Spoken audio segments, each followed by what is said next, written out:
Yukon's loss against Creighton has some fans searching for answers.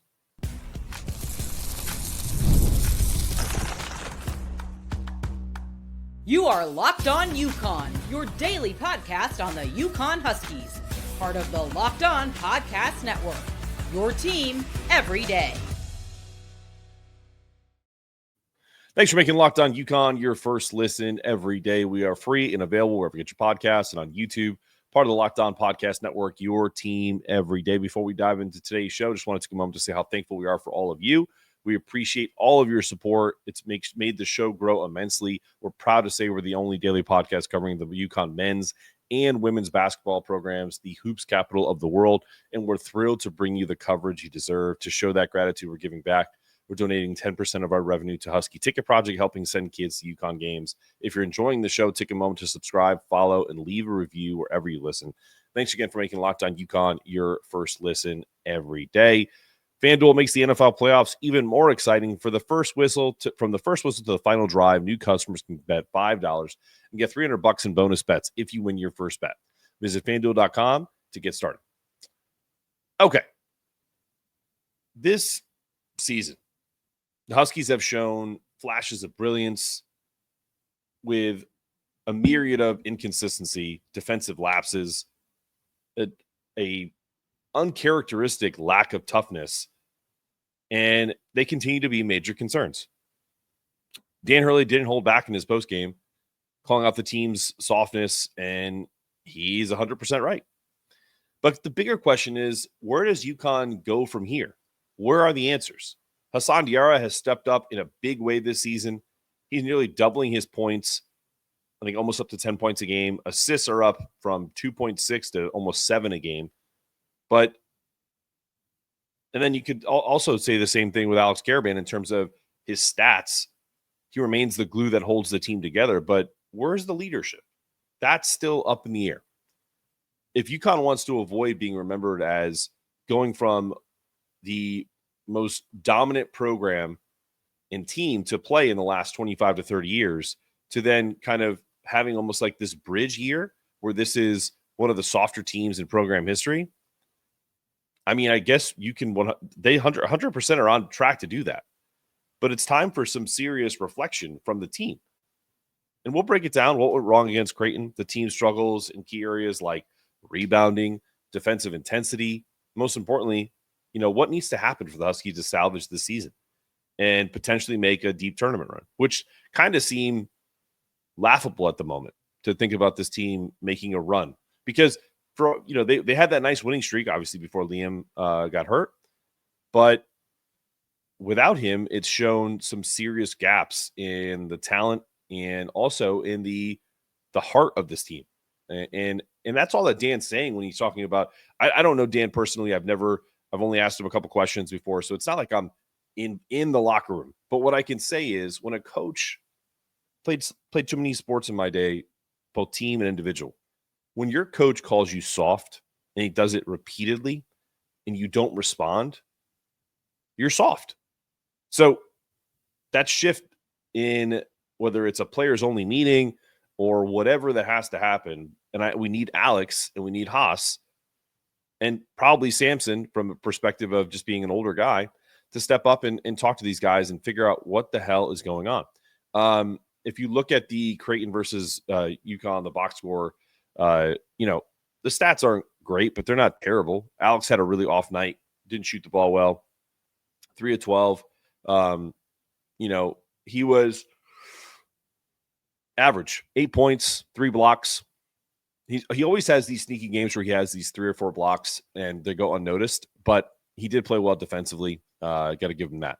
Jay Stu, 14 points, was 6 of 9 from the floor, 2 of 4 from 3, hit a big step back to kind of give them a 1-point lead late, shooting 67% from the field, really efficient. That really helped he's helped keep Yukon in games multiple times in this stretch without Liam, despite some of the analytics saying that he is not favorable in the performance on offense and defense. But we'll get to that later.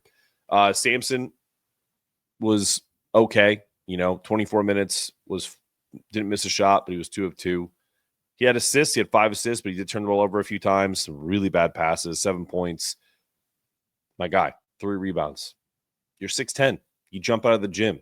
Put a body on someone, and you'll get a board. Solo ball. Solo is one of the best scorers in the country. 3 of 5 from 3. 6 of 11 overall. Couple of rebounds. Love to see him be in that 4 or 5 rebound range. He doesn't assist the ball, so he had 1 assist. No big deal. Played 33 minutes. This Haas, 37 minutes. Had 15 points, 7 assists, 6 rebounds. 6 from the shortest guy on your team. Shows he has heart. Led the team in minutes, assists. Unreal. He is by far been the best Husky this season outside of Liam McNeely because of everything that he does. I mean, Dave Borges got in a lot of heat from people like around the country because he said when Stephen Ashworth is playing in an over 40 league, he'll never be guarded like he was guarded the other day against on the weekend against Haas. And he's right. Because Stephen Ashworth is like 25 and he just had a kid. Like, I'm not making fun of him. He's one of the better players in the Big East. Phenomenal player. I love what he does. But Hassan was like in here, picked his pocket a few times, like really made life difficult for him.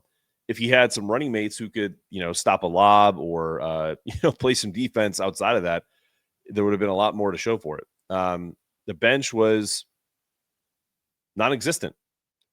Jaden Ross, 8 minutes, nothing.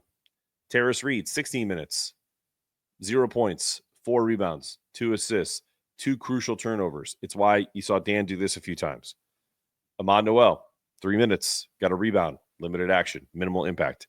Aiden Mahaney, 10 minutes, shot the ball terribly, 2 of 8 from the floor, 0 of 2 from 3, 2 wide open threes. Aggressive, but inefficient. That's I love Aiden. Good kid. Fantastically hard worker. All these kids are. But this is who he was at St. Mary's. Inefficient. But if you keep him in long enough, he's going to get you some points. He can get hot. He doesn't have that role here. He's got to come in and he's got to be ready to go right away. He hasn't been that for most of the season. Overall, not the best shooting performance. Under 45%, under 32% from 3. Solo had half of our 3-pointers. We didn't miss a free throw. We also weren't aggressive enough to get to the free throw line. We can blame the officials all we want, and I probably said some inappropriate things over the weekend. But at the same time, this team just played really soft. Like if you're only running stuff to get 3-point shots and also just float games, not going into people the way Creighton was doing, that's what you're going to get. 5 free throws. And I also want to address this, they should have called a foul at the end of that game. They should have called that as a shooting foul. But what officials do, and I'm not going to pretend like I'm Jeff Goodman and say I talk to officials. No, it's just common sense. If you know the game of basketball and officials are calling a game a certain way, to expect to get calls in hindsight is just foolhardy. And yeah, do I tweet about it sometimes? And have I had whole shows where I felt like the refs were terrible, like in Maui? Absolutely. That was not the case against Creighton. There were some pretty bad calls. James Breeding usually has his fingers all over it, but for the most part, you'll hear about it in the press conference when we do the next segment about some of the things that Dan was saying in the overall game, that he feels like the officiating's been good. So it is what it is, guys. We're gonna take a quick break, and when we come back, we're going to talk about the takeaways from that game, talk about Dan's press conference, some of the things he said, also where this team is currently at from a perspective of like seeding, Ken Pom, net ranking, all of that coming up after the break.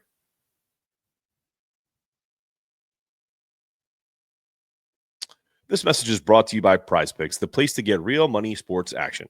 With over 10 million members and billions in winnings, PrizePicks has changed the game in daily fantasy sports. Whether it's for the playoffs or regular season, PrizePicks has made it easier than ever to win big while you're enjoying all the football action. Now it's playoff time. There's no better way to get in the action other than PrizePicks. Here's how it works. It's simple. More or less. 2 players minimum. If your pick hits, you can win up to 1,000 times your cash. Yes, that's right. $1, $1,000, because it's 1,000 times your money just by making a few simple picks. For me, I'm all about the hot takes this year. This week on PrizePicks for me, I'll be checking out picks for the AFC and NFC Championship game. Probably looking at Jaden Daniels, looking at Saquon Barkley over, under, or more or less. It's fun to predict and easy to play. With PrizePicks, you can still double your money, and that's with Flex Play. Even if one of your picks doesn't hit, I believe that's like 3 out of 4. And with the app, you get your winnings fast, sometimes in as less as 15 minutes. So ready to run your game this football season? Download the app today and use the code LOCKEDONCollege to get $50 instantly after you play your first $5 lineup. That's right, $50 just for playing. Don't wait. Take your game to the next level with PrizePicks. PrizePicks, run your game. All right, back on Locked On Yukon. In my second segment, I'm like, who is this team on the rundown here? Because they certainly don't resemble a team that won back-to-back championships, and they shouldn't. But the identity should stay the same because it's the same coaching staff, it's the same principles, and you still have multiple people who are champions on this team, some of which are back-to-back. So, but let's dive into a couple more things. Before we get into the where we are with the rankings and stuff like that, I talked a little bit about the leadership aspect of things. I am in multiple Yukon chats, right? Some of which are private to the contributors for the Locked On channel, some of which are on Twitter, some of which are just friends that reach out and want to talk Yukon hoops, right? Who better to talk to than a guy who does a show every day? But what I don't love, and I don't want people to stop interacting with me on X or whatever. Like, I feel like people are trying to get me to agree to something that I just don't believe, which is that Alex Karaban is overrated or that he's had a regression. When the season started, and I was one of these people, I don't think I ever said, and we can go back to other videos from a long time ago, that Alex Karaban is going to be a 20-point per game scorer. Or I said, if Alex can raise his game from 13 points to about 16 points a game, then he should be in the All-American conversation, that Player of the Year conversation, et cetera, et cetera. Not once did I say he's our number one option, or that he is somehow going to elevate his game to be we don't do ISO at Yukon, but like a guy that you could just be like, all right, Alex, go get us a bucket. Alex Karaban has thrived at Yukon for multiple reasons. Number one, he's incredibly smart. Number two, he's efficient. Number three, he does everything the right way. And what I mean by that is all the little minutia that you don't see as a basketball fan when you're just watching the ball and going to the hole. Just watch how often he's in motion and how often he's in the right place. Why you're seeing less of that this year is because what's around him isn't as good. It just isn't. I mean, if we're being honest, Haas has made huge jumps, but if Tristan Newton's back, let's just say in an alternative universe, Tristan Newton is the point guard for Yukon right now. Just him. Forget about everybody else. This team may be a top 10 team in the country easily, because in situations where your offense, which is one of the best in the country, we're top 10 still, number 7, I believe, in offensive efficiency. It doesn't always go smooth. You're not always going to get the best shot. You're not always going to get a lob. You're not always going to get a backdoor cut for a dunk or a wide open three. We don't have a player that you can just give the ball to and get us a bucket. Tristan Newton could do that. Now, last year we had like 4 guys who could do that. And that's why you were so awesome and was so dominant. Cam could do that. Tristan could do that. Steph could do that. To a certain extent, Alex could, because of the attention to the other guys. But when all the attention's on you, Alex's game isn't around that. And he's still going to be an NBA player. He's still going to be an incredible value to whichever NBA team signs him, because he could be the type of kind of savant from that perspective. And I've said this, I don't think he's as big as Draymond, but a similar type player. If you look at Draymond Green's stats, he's a terrible basketball player, terrible. But he's so smart and he's so good at, now I don't particularly love all the extracurricular stuff, but like just from a basketball perspective, his ability to screen, his rebounding, his tap outs, his blocks, his defense. I mean, Alex Garland is playing elite level defense at his size and his weight against some of the bigger guys in the league. He had 3 blocks against Green. I mean, if you told me that, I think if we look up his stats, I think Alex is averaging almost 2 blocks a game. That's insane. He's going to do whatever he needs to do to win games. But the problem I have is when people are like, oh man, he's just not that good. It's like, I'm sorry, like you just don't know basketball. Like if I'm being completely honest. And that pains me, because some people who have said that to me, like I like them, like they're good people. They've been really supportive of the work that I do and everything that comes with this. But if you're now going to sit there and tell me that Alex Garland just doesn't play basketball well, then, you know, man, don't be excited when all of a sudden when Liam McNeely comes back and he has a running mate that can do things that he can't athletically and physically, that all of a sudden he's playing better. It's like, well, no kidding. According to metrics, Liam McNeely is the most impactful player on Yukon. So you take him away for now, 4 games? There's a reason why we've lost some close games, because we don't have a closer. We don't have a guy like him in those clutch moments to make shots. Alex was never that guy. Never has been. It's okay. I still love Alex Garland. The only recent jersey or kind of like branded apparel of a player that I own is of Alex Garland. It wasn't Steph Castle. It wasn't Donovan. It wasn't Cam, like, you know, some of the more sexy picks. Alex Garland is by far the most impactful player to the program in Dan Hurley's tenure. But him as a solo player is not even the best player on this team, and that's okay. So what does this all mean, right? What it means right now is hopefully Liam McNeely's foot is being supercharged and can be back, because when it comes to the analytics of what this team is up against, they are not very good. They are right now they're like a 6 seed. They rank 30th overall in Ken Pom, 7th ranked offense, terrible defense, 128th in defensive rating.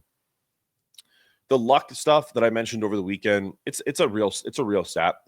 And what that means is Ken Pom rating measures the difference between a team's actual winning percentage and what their performance suggests it should be based on offensive and defensive efficiency. Essentially, it reflects whether a team has been fortunate in winning close games, lucky, or has underperformed in tight contests, unlucky. So you can look at that 2 ways and say, all right, we're not very good in close games, and here's a couple reasons why. To show you, there are other notable top 10 teams whose luck ratings are worse than Yukon's, but they're still pretty damn good. Duke, who is number 1 in Ken Pom and number 2 in the country, is at 277 in their luck rating because they lost 2 close games to Kentucky and to, I believe, who'd they lose to? I forget. Doesn't matter. Florida, 258, and Tennessee at 331. So suggests that the analytics provide some valuable insights, but that suggests that. But ultimately, when teams are good, like the way Yukon was last year, they create their own luck. Like when teams would press Yukon to try to get them a little bit out of sorts, that we would just step on their neck. So the luck is through execution and performance on the court. So I sometimes in the moment, I think I probably react a little bit brashly in terms of blaming officials, wondering like why there's like this epidemic of Yukon opponents shooting the lights out. Well, a lot of it has to do with us. So at least 50% of it. The net rankings, not great. We are 32nd.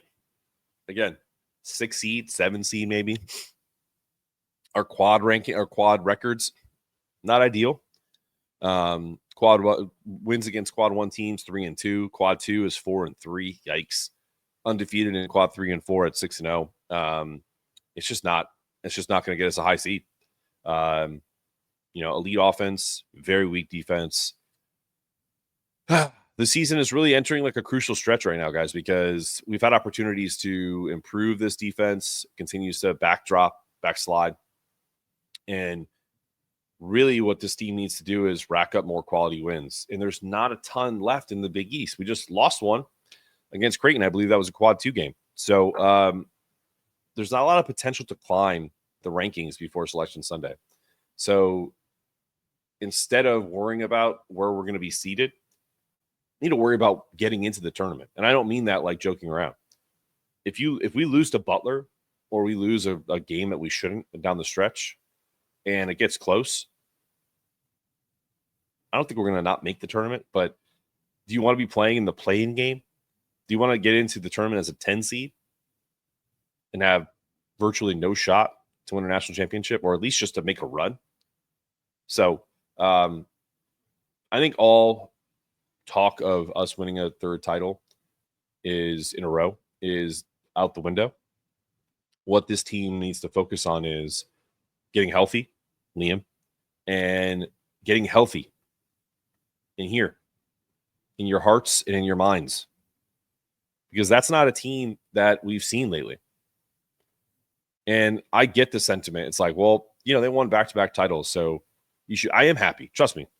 All this stuff back here, all the banners I have hung up over there, that all matters and it means something. So if and when this season ends, not with us cutting down nets, I'm not going to be as upset as I would have been if we didn't get those back-to-back titles and if I hadn't seen 6 already and we weren't the capital of the world for basketball. So that being said, Dan Hurley has set a standard and he hasn't shied away from it. And I love that.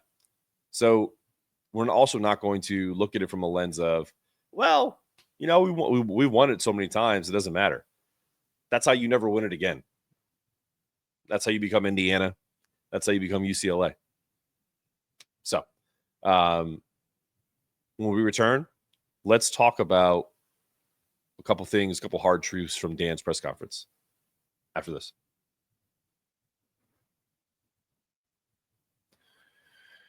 All right, our friends at FanDuel. From the first whistle to the final drive, FanDuel makes the NFL playoffs even more exciting. Right now, new customers can bet $5 and get $300 in bonus bets if you win your first bet. That's $300 to keep the action going. The FanDuel app is easy to navigate. The variety of bets keeps every game exciting. Plus, you get paid instantly. No waiting around for your winnings, whether you're betting on your favorite team or just looking to add some extra excitement to the playoffs.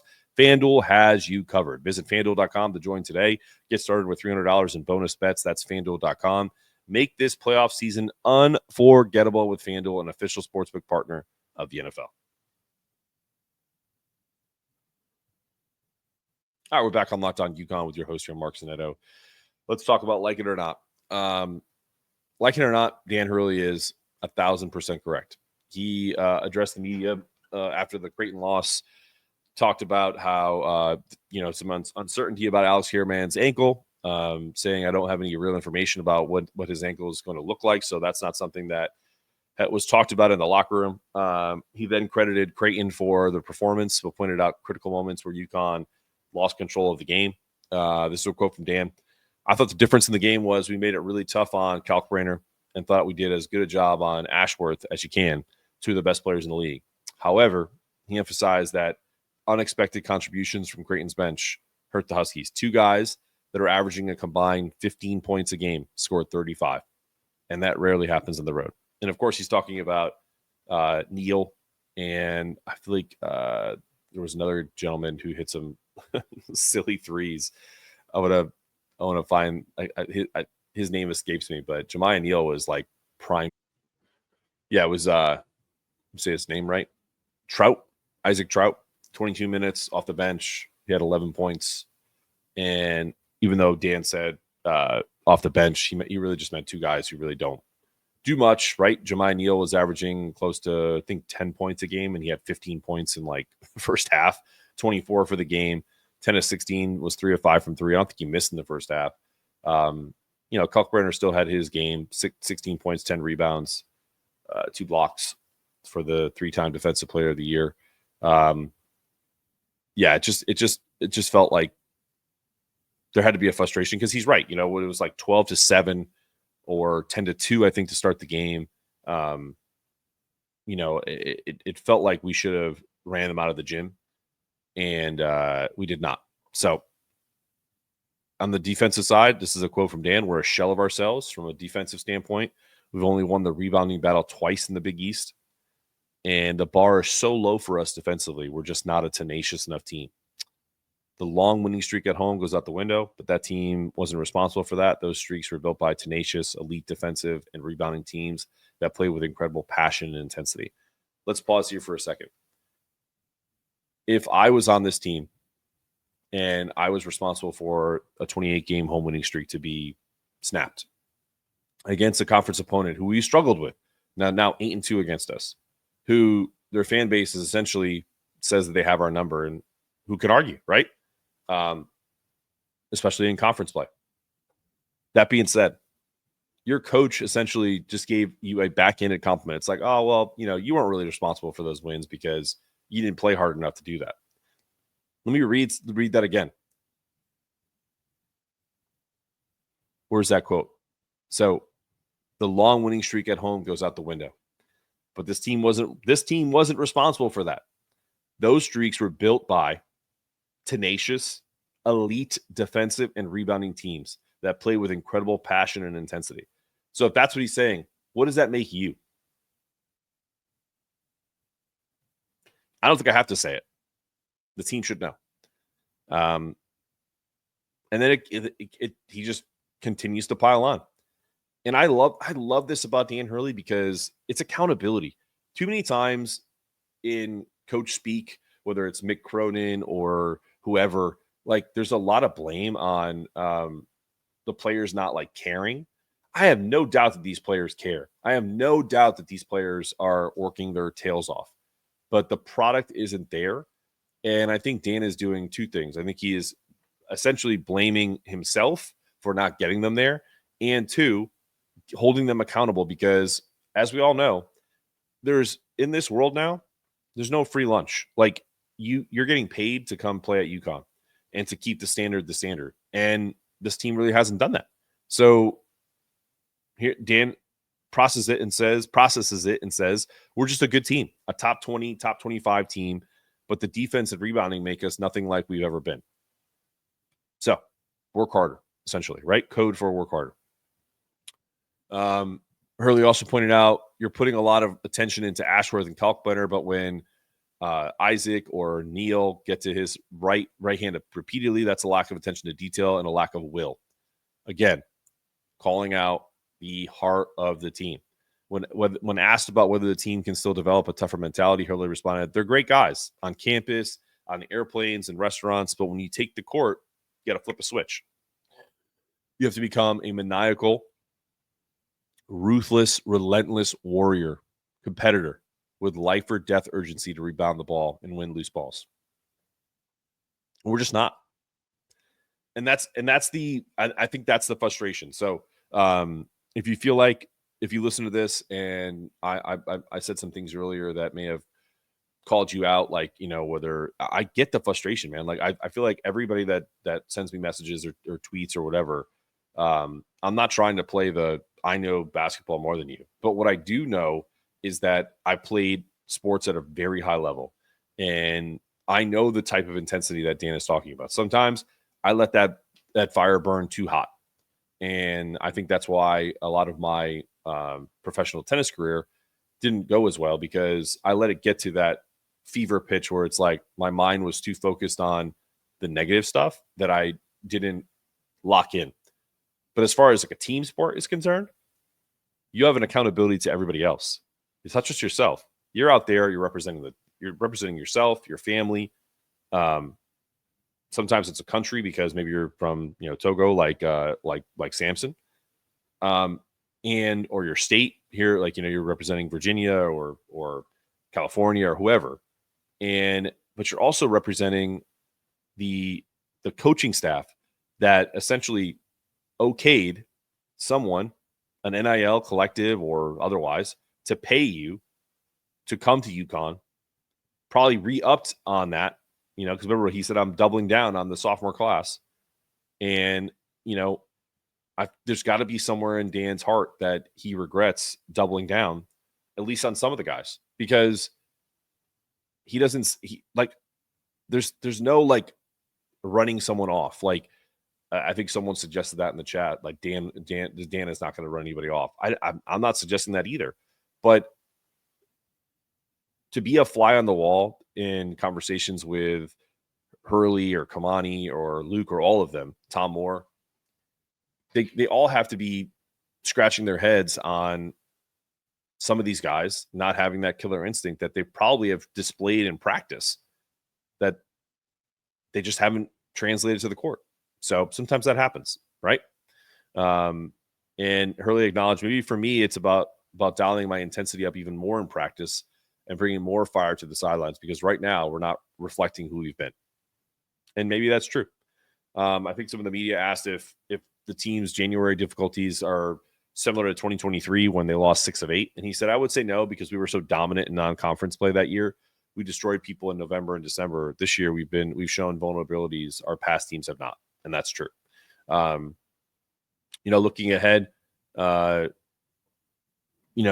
coming back, he said when we reinsert him into the lineup, he's one of the best players in the league. He affects our rebounding, our clutch play down the stretch. He plays with swagger, and a lot of players that a lot of players on the court today didn't have. He emphasized the importance of finding a way to win until Liam is back. And he said, we've got to gut these games out until he returns. And that's the truth. And again, we're a soft team right now, he said. Teams, and this is so key right here, teams don't fear us the way they used to.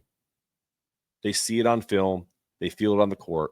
This team isn't as vicious and nasty. And the last thing that he said that is kind of telling about where this team is, I'm not so sure Liam, when he gets back, is going to fix the lack of intensity or tenacity we have right now. We're a shell of ourselves from a defensive standpoint. So that was obviously a quote earlier in the day. But on officiating, I love this from Dan too, because he gets so much heat for like his demeanor on the court and how he gets frustrated on certain calls. He said the officials have been excellent this year, and that's why my demeanor has been what it's been in every game, not played on an island. So, look, to close this show out, this team is like Dan said, a top 25 team. Can a top 25 team get hot and put it all together down the stretch? 1,000%. The season's not over, but this weekend really kind of showed me that this team isn't ready to compete for a Final Four, not yet. And maybe they can. Maybe they can by the time Liam comes back.